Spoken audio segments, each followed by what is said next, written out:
राजस्थान से कुछ समय बाद 2.5 मिलियन टन तक एक्सपोर्ट वाटरवे के माध्यम से होगा। यह सुखद तस्वीर भजनलाल सरकार में ही दिखाई दे सकती है।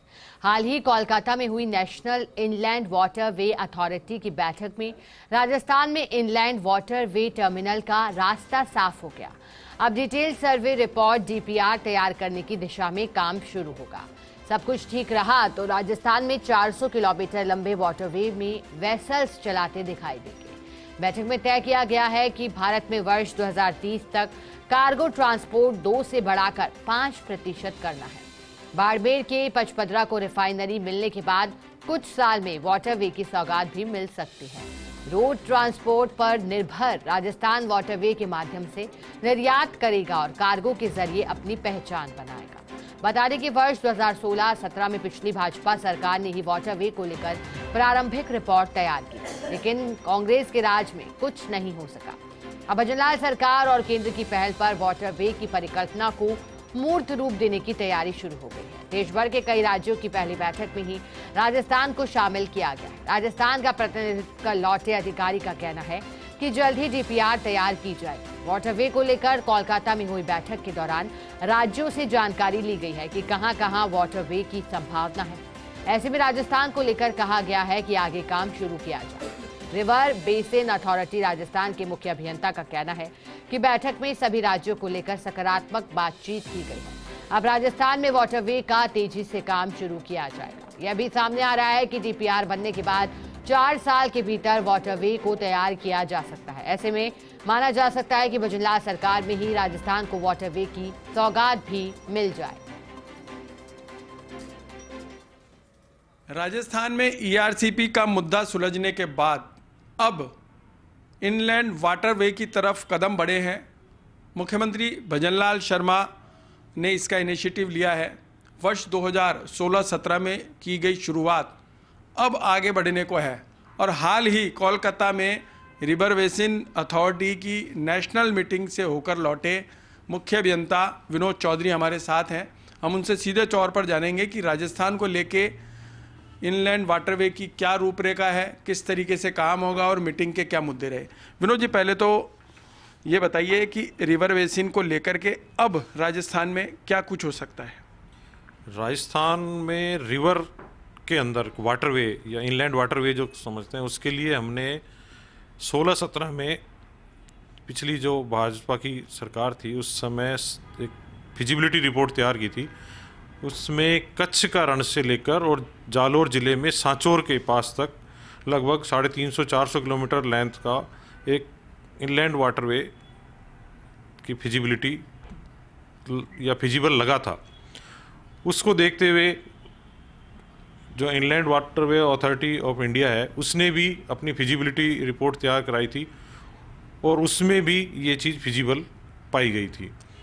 अब जैसे ही नई सरकार आई है, भाजपा का जो संकल्प पत्र है उसमें भी इसको प्रायोरिटी से करने का लिया हुआ है।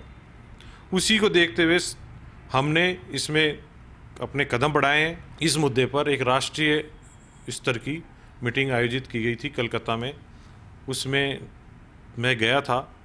तो वाटरवे का होना कई मुद्दों पे हमें जो हमारी रोड ट्रांसपोर्ट है, रेल ट्रांसपोर्ट है, उससे अच्छा रहता है। पहले मीटिंग को लेके बात करें कि मीटिंग में क्या मुद्दे रहे, क्या परिचर्चा रही कि कितना मतलब अगर वाटरवे को देखा जाए तो कितना प्रतिशत अभी लाभ मिल पा रहा है। अभी देश में टोटल जो ट्रांसपोर्ट हो रहा है, हमारा कार्गो ट्रांसपोर्टेशन है, उसका 2% ही हम वाटरवे के थ्रू ट्रांसपोर्टेशन हो पा रहा है, जिसका भारत सरकार का 2030 तक 5% तक लाने का टारगेट है। जो मीटिंग हुई नेशनल कॉन्फ्रेंस थी उसमें प्रेजेंटेशन रहे, किस तरीके के रहे? प्रेजेंटेशन जो अभी तो जो स्टेट इसमें पहले से ही कार्य कर रहे हैं या उनके वहाँ वाटरवे अच्छी स्थिति में चल रहे हैं, उन पर ही ज़्यादा जोर था। राजस्थान तो क्योंकि अभी नई एंट्री करेगा, इसलिए राजस्थान का मुद्दा इसी लेवल तक सीमित था कि हमें इसको एक्सपेडाइट करना है और इसकी डीपीआर वगैरह शीघ्र से शीघ्र तैयार करनी है।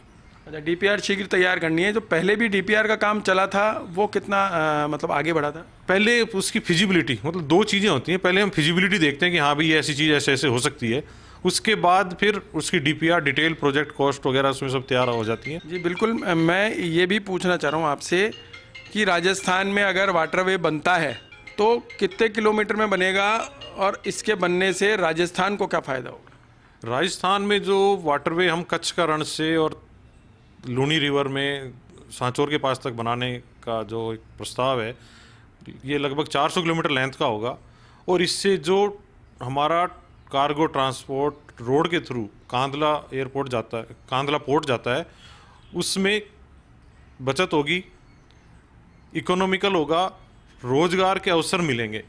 एक ये बताइए कि बाड़मेर की तस्वीर कैसे बदलेगी?